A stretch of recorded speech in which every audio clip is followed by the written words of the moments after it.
All right. Good morning, everyone. This is Morning. Monday, January 11th, and this is our last chapter. I can't even believe it. We've been doing this series for 10 weeks now. Took a week or two off during the holidays, but we're at the tail end of talking about our discussion on developing the leader within you. So I'm really excited, and we've got a total of 6 people on today that have stuck with us throughout this entire series, and it's been really, really rewarding. So I'm hoping we can take a couple minutes today and just kind of talk about, what some of our biggest learnings have been overall, and kind of some different things that we can put in place to really help us grow our business or help us grow personally. Really think about, like, how have we changed over the past 10 weeks since, applying some of these principles that we've learned. So I think it's been really cool. But first, I want to talk about some of our learnings from Chapter 10. Chapter 10 was entitled The Most Important Lesson of Leadership, which is staff development. And what he says about this chapter is that, that this is, obviously he said it's the most important lesson. And there's actually some books specifically to staff development, that it's that important. So the chapter, didn't really provide a whole lot of information, because there's a whole nother book that we could actually read on the topic. But there were a couple things that stood out to me. And we were kind of talking just before we started recording that, some of the principles in this chapter didn't really apply to us in our business. It talked about, hiring people and firing people, and but there were some good things that we could apply. One of the chapters, kind of talked about the attributes of, hiring, and we can kind of look at that like, the attributes that we're looking for when we're bringing on coaches. So it just had like a list of some good reminders. Like, we want somebody that has a positive attitude, high energy, they have integrity. We have that whole chapter on integrity, so we're familiar with that. Somebody that's responsible. They have a leadership ability. They have a followership ability. They have people skills, a sense of humor, resilience. They have desire, self-discipline. We had a chapter on self-discipline as well. That was really good. We want somebody that's creative, flexible, somebody that sees the big picture. So I think that's a good list, and that'll kind of help us think about, people out there that we want to bring onto our team. So I really liked that. Another thing that I liked is towards the end of one of the sections, he talked about, for new members on his team, he would get them to create a sign. And this sign said, and I really liked this because I think it applies to what we do. The sign says, "I don't have to survive." And I just thought that was really cool, and something that we can have our clients do, we can have our coaches do, just as one of those visual reminders, that we don't want to just survive, that we're searching optimal health, where we're actually thriving in life. So I thought that was kind of neat. But what I wanted us to do really quickly, and I thought this would be a great kind of finale and way to wrap up this book, is in the workbook towards the end. I know not everybody has the workbook, but I want us to get out a pen and paper. And if you're driving, like I think Carol Ann is driving, but Carol Ann, maybe just kind of do this mentally. I want to go through this self-assessment, if you will, and it kind of has us think about some of the different concepts that we've learned throughout this series, and it allows us to really kind of pinpoint what areas in our leadership do we really need to work on, and what areas are we strong in. So for each of the questions that I'm going to ask, you're going to give yourself a score. And the score is between 1 and 5. 1 being, I've mastered this skill. 2 being, okay, I'm strong in this area. 3, you're satisfactory, so somewhere in the middle. 4 is you need growth. And then 5 is difficult. So this would be an area that you're just really challenged in. Okay, so is everybody ready? You have pen and paper? Cool. Okay. Carol Ann, we're mental here. Melody too, probably. Okay, so the first one is dreaming. So give yourself a score 1 to 5.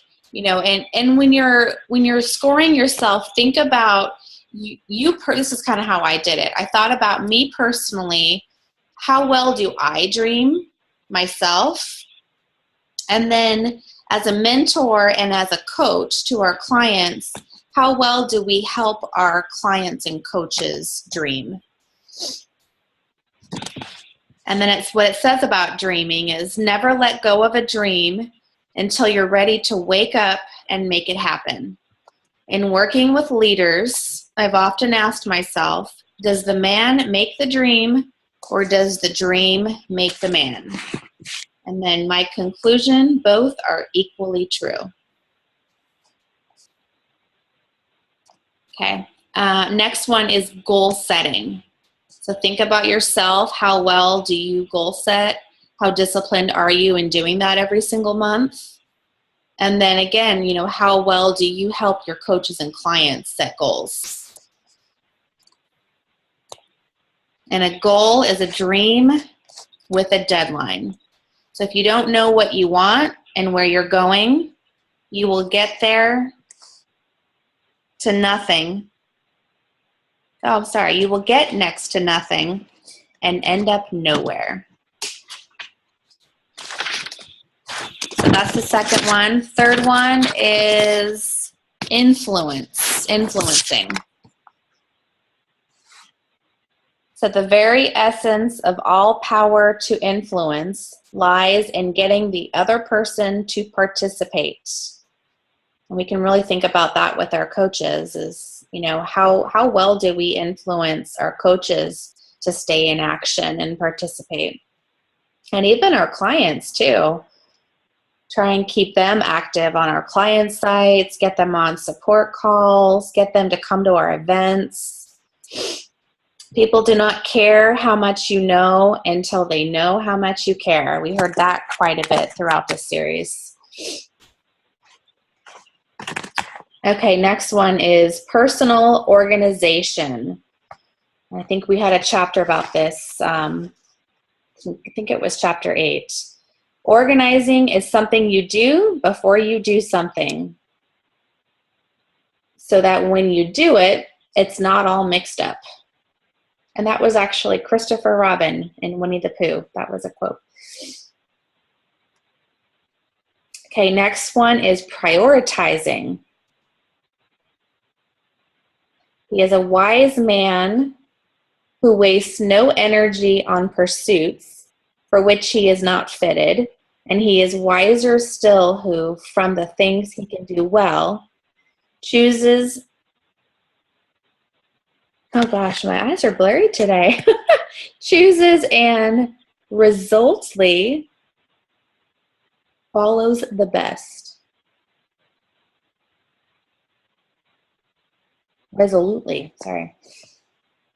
Okay, so that was prioritizing. Next one is problem solving. If you remember, we had a chapter on problem solving.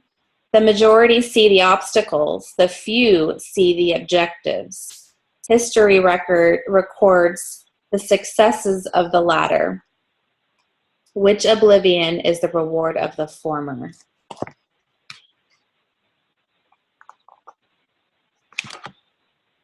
Okay, next one is risk-taking. And with this one, I kind of, I thought about, you know, fear and overcoming fear. And I think the way we do that is by taking risk. Risks are to be evaluated not in terms of success, but in terms of the value of the goal.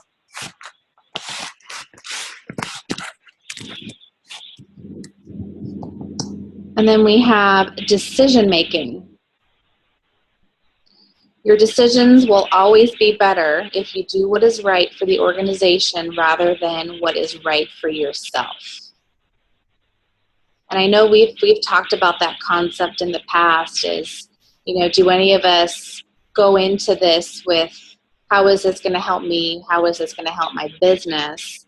Versus just, building that relationship and really getting down into, what matters for this person.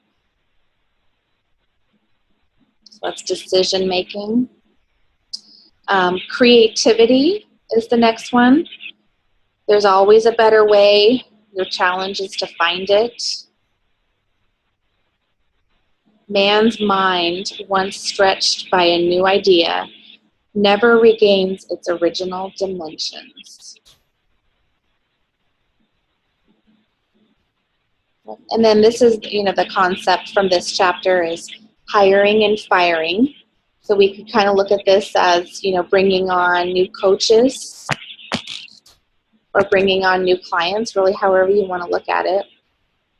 There are only 3 rules of sound administration. Pick good people. Tell them not to cut corners and back them to the limit.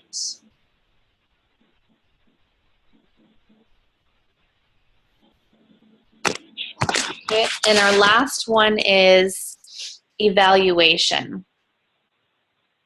People who reach their potential spend more time asking, what am I doing well, rather than what am I doing wrong?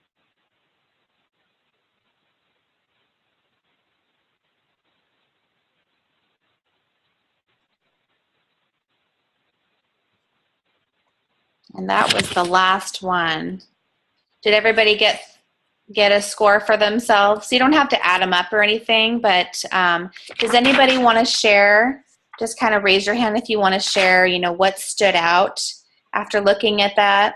What did it make you think of? Where do you really need to develop? For me, Nick, I look at all these things and there's, to be honest, I'm opening myself up here, but I only had like a couple of 3s. For me, there's mostly 4s and some 5s. And, it's so funny is because, and this gets back to, we know our own weaknesses. Mm-hmm. So a lot of times you look at somebody and you think, oh, they've got their act together or this or that.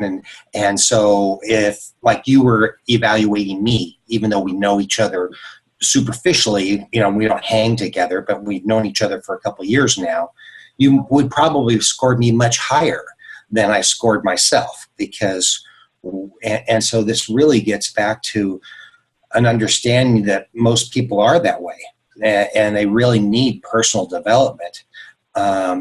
Because we all tend to dwell on our weaknesses. I guess that's human nature to do that. So for all of these, I need improvement almost in all. I do need improvement in all of them because who wants to be a 3 satisfactory in some of these? You want to go ahead and be strong or get it mastered. So it just really tells me, here I am, 57, and I've been on this earth, a while now, that I still need a lot of improvement. I really, really do. And if I need improvement, then probably the people that I'm going to go ahead and lead need improvement as well. And so, and this gets back to the book itself. And it talks about, in the beginning, it talks about we all have just 24 hours a day. So you physically can only work for so long. So if you really want to increase your production and give more value to the world, you literally have to work through other people. And then in order to work through other people, it goes on to talk about you need to really understand what makes them tick and understand what motivates them. And there was a lot I liked about the chapter, even though it was more the employee driven. But what was kind of cool was, you need to know what motivates them.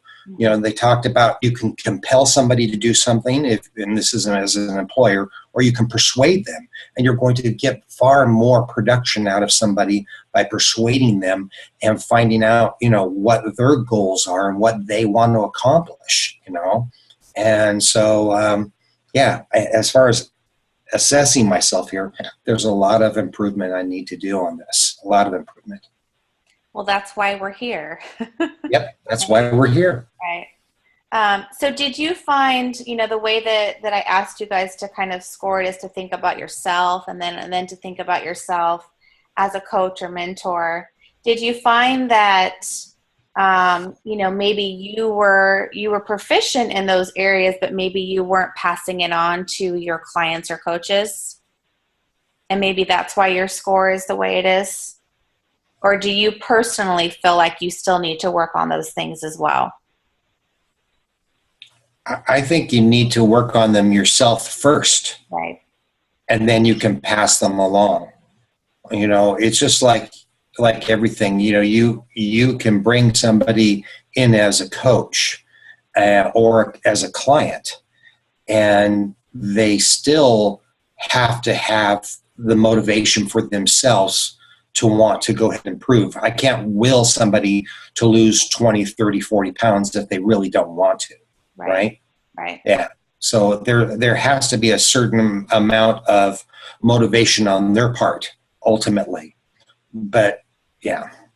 Right. Did that answer your question? Yeah, no, it did. Okay. And Craig, before we let you go and move on to the next person, since this is our last chapter, is there maybe one thing that you can share that really stood out in this entire book that you really are going to take away and My biggest takeaway from this entire book is really to get to understand people and what they want.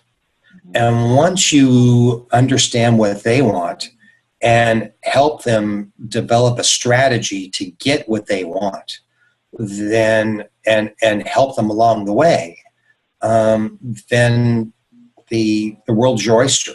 I mean, and it's just a matter of duplicating that over and over and over again. And so for me to go ahead and get my goals, my dreams that I want, is really, I'm not going to be able to do it on my own. Mm-hmm. I have to go ahead and really reach out, find somebody, truly become a friend to them as well. And not just a superficial friend, but somebody that really believes that I care for them, and for me really to care for them as well. And I think that's important to really be authentic with people. And that's a skill that I definitely have to develop, because I have a lot of superficial friends, but I don't have that long, deep development of friendships like I see some of the leaders have. Mm-hmm. Yeah. Thank you for sharing, Craig. Yep. Let's see, who else do we have on? Nicole, did you want to share? Sure. I was thinking Craig said it so eloquently. I pretty much agree with everything he said about the most important parts of this book. But the other part, I think, is trust. And, I'm always using this book to kind of compare our Take Shape for Life business versus my corporate job. And, if you don't have trust, you really don't have anything. And so I think, when you meet somebody that's a client, you're building that trust, and then hopefully they become a coach, and you can further enforce that trust by leading them and helping them achieve their goals. So, if you don't have the trust, I think you don't really have anything. So that's the other thing, is you just got to establish that right from the beginning. Absolutely. Yeah. Thanks, Nicole. Appreciate it. Melody, are you able to come off? Yeah, I can come off. Okay. how Craig, I didn't get to hear the last one, so I had to do something at work. But how Craig was saying that he had a lot of 5s and 4s. I have a lot of 3s. Mine are like all 3s. But, that's why I'm on these calls. That's why I'm trying to make goals. That's why I'm trying to, use my calendar. It's because, obviously, I need a lot of help on these areas. I'm a real, lively person, but when it comes to some of this other stuff, I struggle with that kind of stuff. So, I just, doing that evaluation is like, wow, I really need a lot of help. I need to really start buckling down and doing things differently. So, my goal is to get those up a little bit higher. But, that's why I'm on these calls. That's why, I'm in the group. That's why, I hang out with all you guys so that I can learn more. So Awesome. that's my take. And Melody, was there a concept or a biggest takeaway from the entire book that you're really gonna grow from, or that you have grown from? Probably the I don't remember which one it was because I'm at work and I don't have the book, but just the one on just getting organized.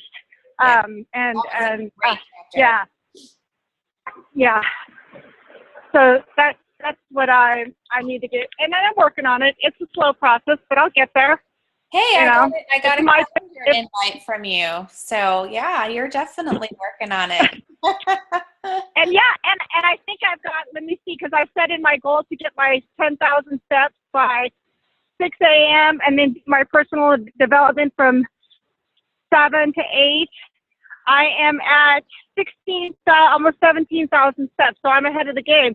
So, I'm organizing. I even put my exercise into my calendar so I can check that off. Good.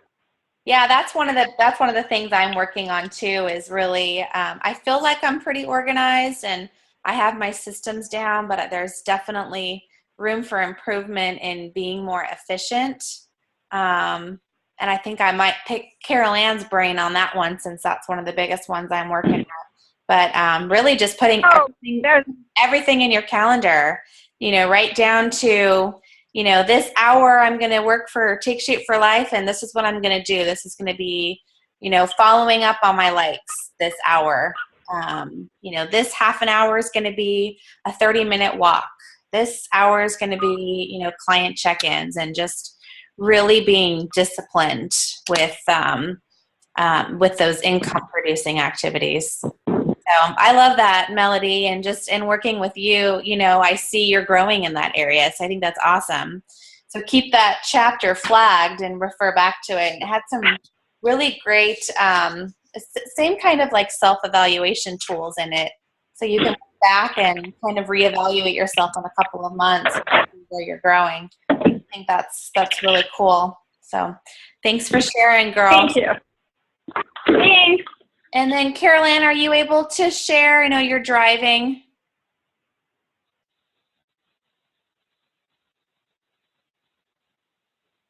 Thumbs up.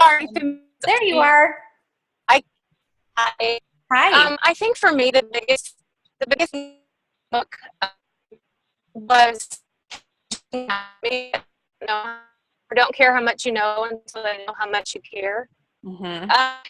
For me, the hardest part of this business is opening myself up to relationships. Because living the life that I live as a pastor's wife, I've learned how to shut myself out to protect myself.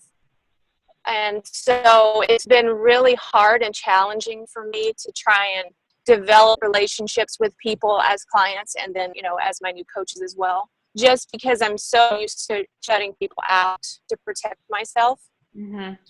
So just remembering that people really need to know that I genuinely care about them, and fostering those relationships with them is one of the things that I've learned about, throughout this book, is that I really need to work on that and to get past that. That's awesome. Yeah, I'm right there with you. I know I shared a little bit about organization, but I think my biggest takeaway from this entire book was, I think it was the first chapter where it talked about, the levels of leadership, and I can't remember the names of them, but that relationship level. There's the position, I think was the first one, is we have the title of a coach, or we have the title as a mentor manager, but we really can't get beyond those levels until we really, nurture the relationship.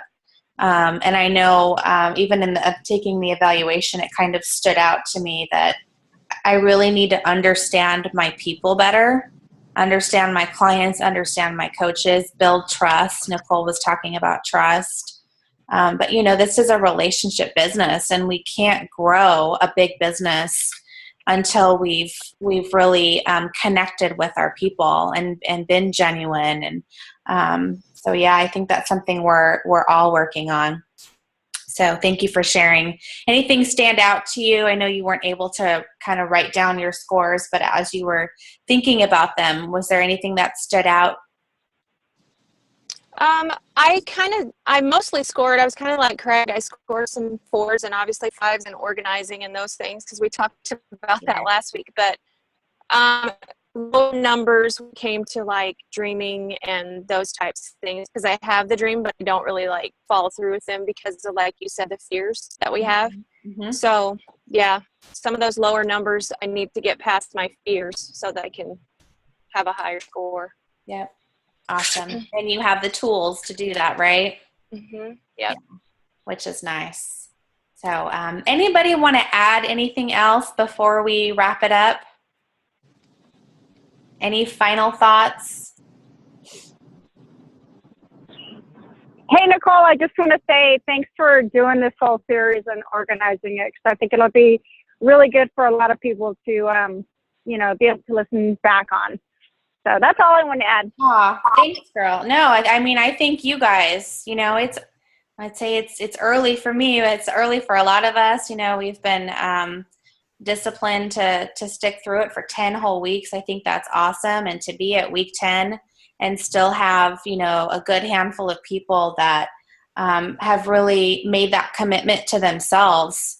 I would say thank you, but it's a congratulations to you guys that you've taken that step, to personal development. And as we know, in this business and in life, personal development is so key to growing. As an individual, we always want to be growing and learning, and without that, we've heard it from Jamil. It's impossible to grow a really big business if we're not learning and studying and working on yourself. And you guys have shown that you're committed to this, and and that you want to help a lot of people. So I think that's awesome.